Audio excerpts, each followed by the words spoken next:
Hello everybody, it's Pixel, and today I'm going to be making chicken pot pie pasta. And for that, we're going to start right away with 2 cans of chicken cream soup,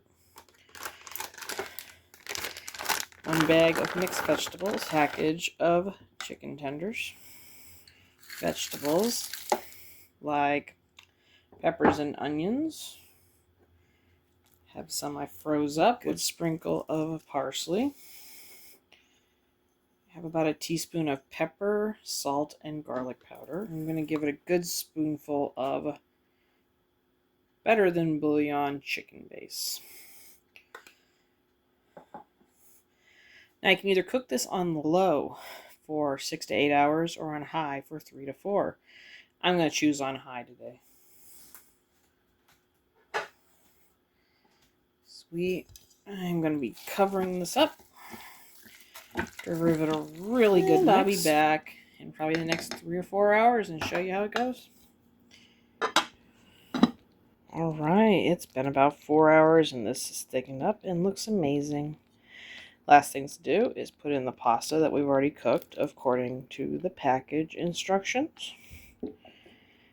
And put in about a cup of cream. Give that a good final stir all together.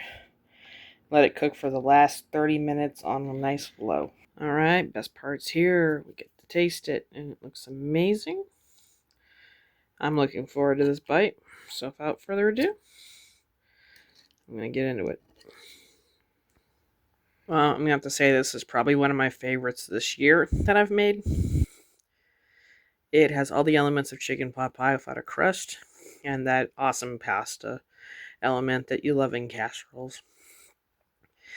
I'd say it got enough flavoring from the bouillon and the seasonings we put in, and just everything married together. Very nice. Has a nice consistency. Everything's cooked right. This is definitely on the top list of 2025. Well, if you have any thoughts about my dinner tonight, please let me know in the comments. Leave me a like. Tell me what you think. And I'm going to go finish food and see you in the next video.